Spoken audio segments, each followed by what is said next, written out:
So if you're running an agency or a service-based business and you want to close more of your leads, then stay tuned, because I'm going to show you how to close 90% of them if you're lucky, based on the past couple of years and me optimizing my own sales process.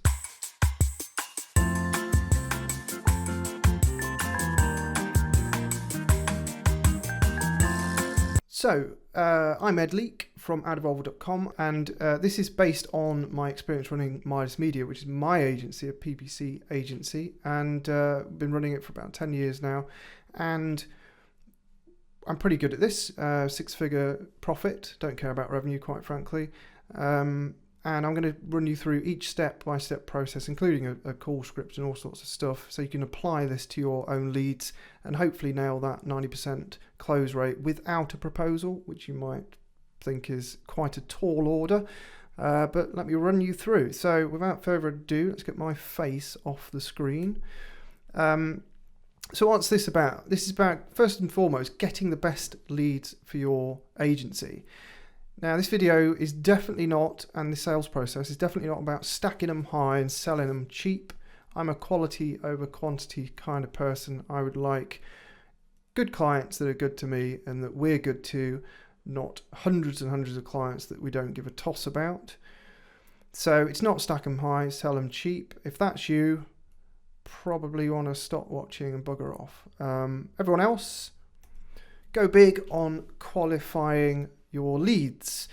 Essentially, what I like to do is say who you are not for. Let me give you some quick examples. Firstly, our current website, which hasn't been updated in 2 years. This video is 2 years old, actually. It's no longer relevant, but it's still there, so it just shows that it's still working. Essentially, in this video, I talk through what we do, who it's for, minimum budgets we manage, a few promises, and what happens next if you complete the form on the page. And then there's some qualifiers, talking about priorities and this, that, and the other, with a client testimonial and that sort of thing. It works. You don't have to have a video. And Andrew Lolk, who hopefully doesn't mind me sharing his from Savvy Revenue, is a prime example. He doesn't have a video, but he talks about his agency's specialisms, who they work with, who their ideal customers are, what they look like, their process, pricing examples, and what happens next if you get in touch. And there he is, look, the handsome bugger. Danish jeans for you. I don't mean that's the brand of his trousers either. So, rapid fire questions. So this is already good. So that's what I mean by, qualifying leads and getting quality leads. So you've got a lead. Let's jump ahead and say, you've got a lead at the minute, or you've got leads coming in, and they want a phone call, or at least they should do. If you've got a qualified lead, talk to me. Hello. On that first call, what is the most important thing if you're going to follow this process? It's genuinely to give a shit about the prospect and to put aside the whole salesmanship. You've got to care about the lead that's come through. So do you like the person when you speak to them? Are you interested in their business? Hopefully you're asking a few questions in your form so you can actually understand who this company is, what the website is. Does it look like a business that you want to deal with? And that's really important. There's no point taking on work that you won't be excited about, because it's all about them, their needs and desires, not yours. So this is super critical. Obviously, if it's more about them, then you've also got to be behind them. Hence, you've got to give a shit. So it's understanding their needs on this first call. And there's a golden rule. When you have this call to talk to your new lead, your prospect that's come through the door, electronically probably, do not sell to them. Listen. So that's it. The first sales call, it's not a sales call. I never treat it as a sales call unless you're a shit kicker and you're selling snake oil. This is a diagnostic call. So essentially you're spending time with this person to understand their current problems, if they have any, and their expectations, their aspirations, their goals.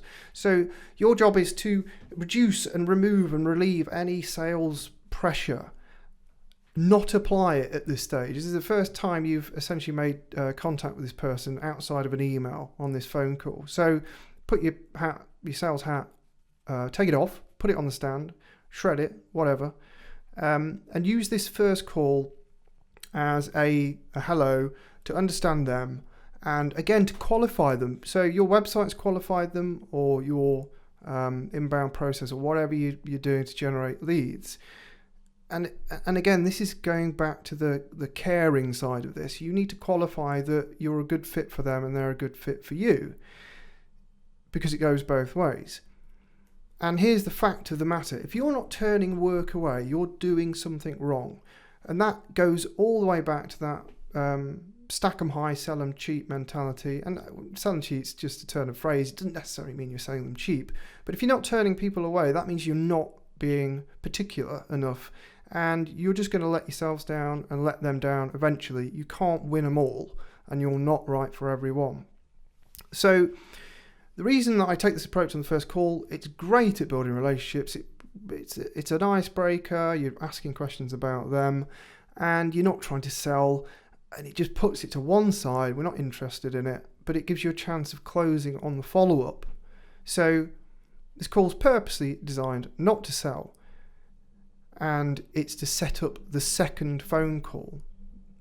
So here's the script. What do we talk about on the first call? So it's all about collecting that vital information. Now, you don't have to follow the wording that I've put here. This is a template that you should adapt to your own business. So what I would typically say is, this call isn't a sales pitch. Hello, Frank, Bob, Barbara, whatever. I want to find out more about you and your business, and if we're a good fit for each other. Genuinely not a sales call. So tell me about your product or service. And then we get back to the whole shut up and listen again. And this is super important. Don't talk over them. Ask them a question and feverishly take notes. Listen to the language you use. What are they talking about? Picking up pain points and issues they've had. My preference actually is not to take notes, because I like to listen, but record the call. You should probably tell them you're recording the call for legal reasons. Although business to business, I'm not sure you have to tell people. I think it's business to consumer, you have to tell people. But either way, it's nice to say, look, I'm recording this call so I can dissect it later. Or do what I do, give the phone recording to someone else to transcribe for me and take notes. Yes, I'm that lazy. It's not lazy, it's 80-20, doing the stuff that, produces the dough. Did I just say that? Never mind. So we've got, just taking a couple of steps back, asking them about their product, their service, and their business, jumping ahead a little bit, and then asking them what's working currently. So what are they doing? What are they up to? What's not been working? This is pretty pertinent. Because if they're doing stuff that you're going to try and push, is it your secret sauce? Have they been trying stuff that you're about to say, oh, you should try X, Y, and Z?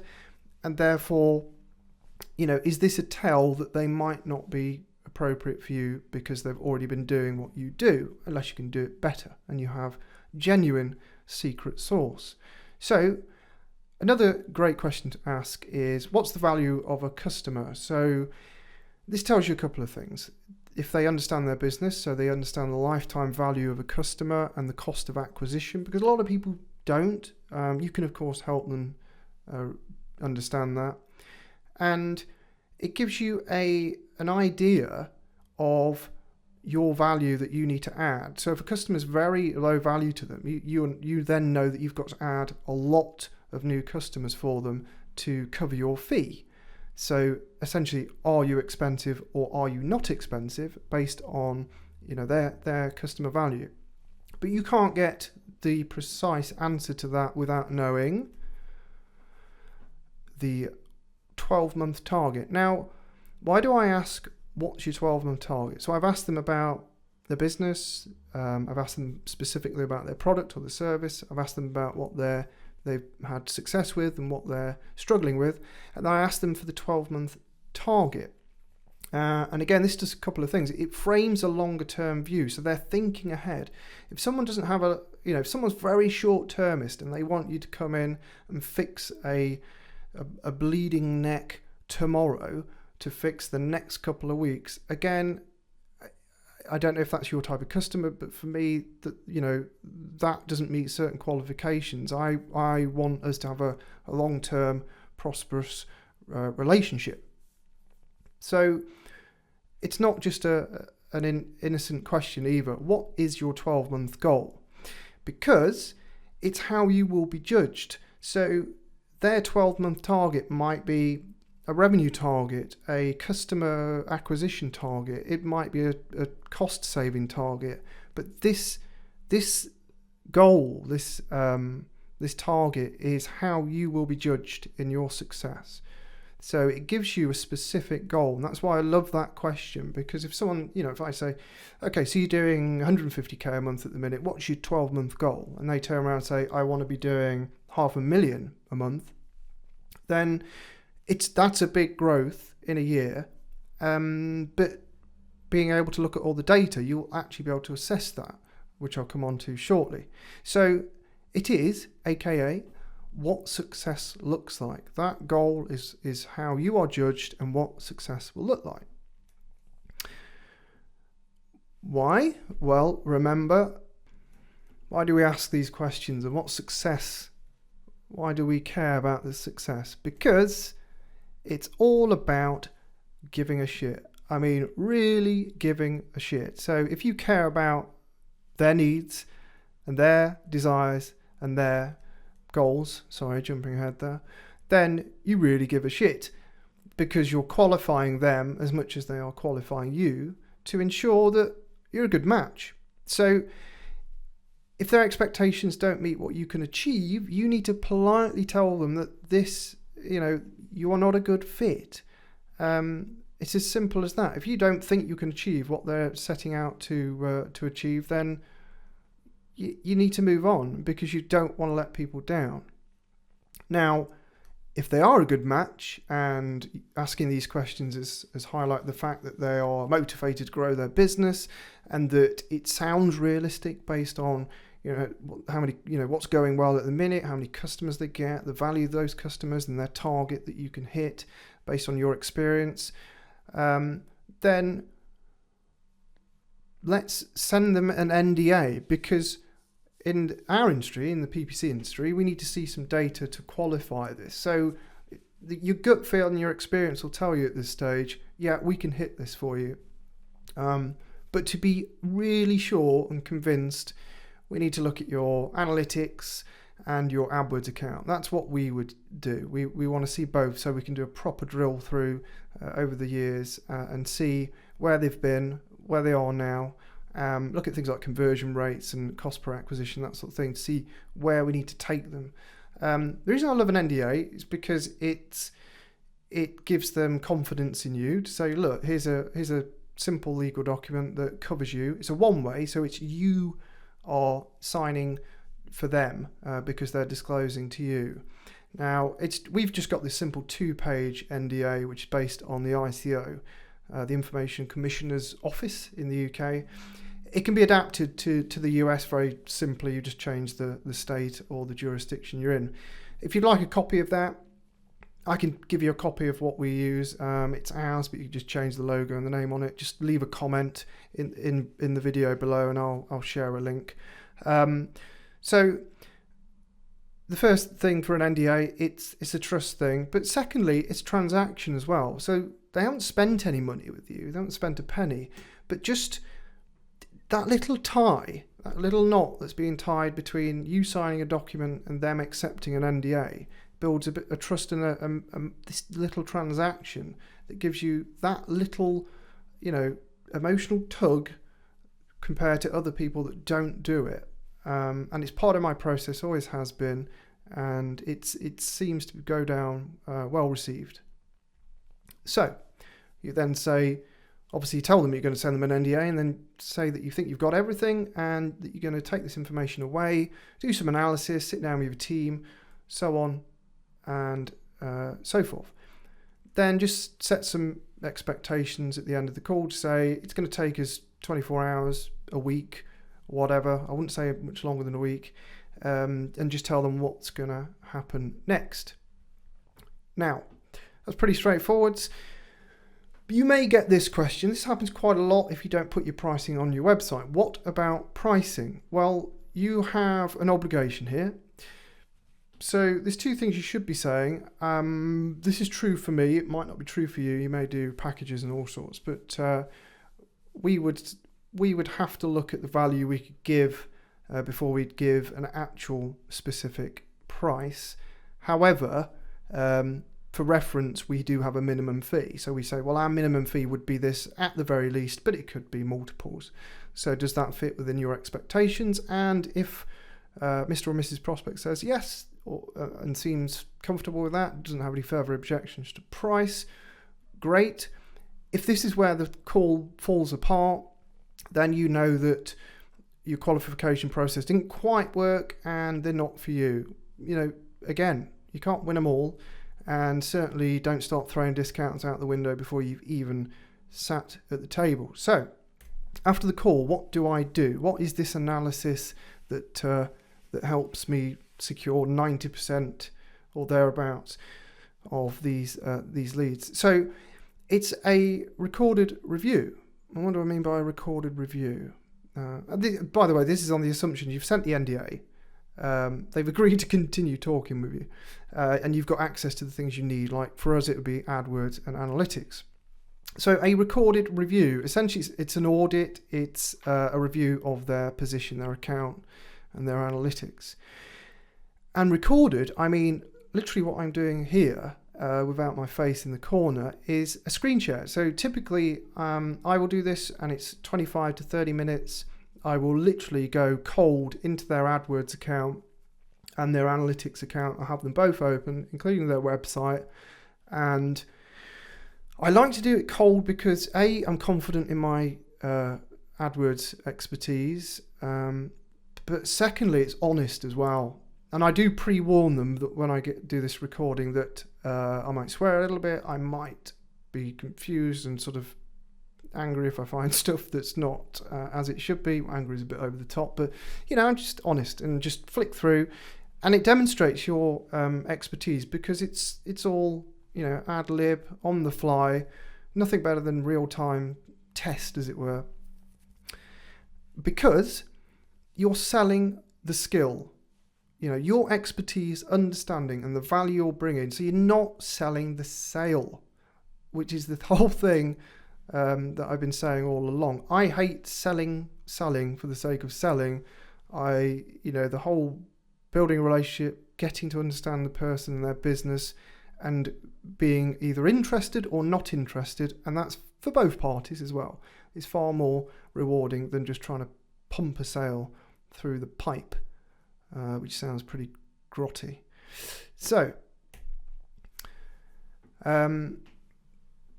in the one key thing you should do in a video, and I do recommend a video, by the way. You might want to document, but videos are great. A screen share, if you're an SEO agency or something like that, you know, just screen sharing some research, some tools that you're looking at, and this, that, and the other, because it gives you the opportunity to, in real time, highlight the opportunities that support the goal from that question asked earlier about, you know, their target, what their goal is. How are you going to hit that for them? And this is your opportunity to support that. Send them the video. Again, we just stick them on either Vimeo or Wistia. Sorry, don't use Vimeo because you can password protect, or even an unpublished YouTube video that you can just share a link to. Pretty easy. Does the job. But importantly here, don't chase it like a needy salesperson. Send them the video and give them time to digest it, because we're still giving a shit. But more importantly, because we give a shit, if we can't get the results, then we're not a good fit. So even after the first phone call went really well, we like the prospect, they like us, they've given us access to everything, and we've run the numbers and we've looked. If we're not confident and we don't think we're going to get the results, then communicate that and tell them we're not a good fit. What could happen here is they might say, well, you know what, I'll revise my targets down to meet, because I want to work with you guys. And that does happen, but be realistic and transparent. And give them the recording anyway. At the end of the day, if you've done the job, if you've done that review and that recording, give them it, because they'll get value out of it. And don't burn your bridges, don't throw it away, and be a good person. Give a shit. I mean, it does work. So based on that, you arrange a second call because you've sent them the video, they like it, you've had your first call, of course, which seeded the video review you did for them. And essentially the second call is to validate your findings, just quickly discuss the video and ensure that the goal is still valid. And this is really important. So that target we talked about, the target that we've highlighted in the video and the opportunities that we've found, is that still the target? Are you still happy with that? And a lot of people wouldn't ask this question because it could stall or lose them the sale. And the reason being is because sometimes people will see this information and go, you know what, actually, well, if you could get 100, I think we could probably get 200. Or if you could generate me X, I think, yeah, you know what, we could go for Y. And the goalpost moves. So revalidate again, requalify again, and if the goalpost does move at this stage, then you may lose the sale because actually it's pushed beyond your reach, which is, it happens. So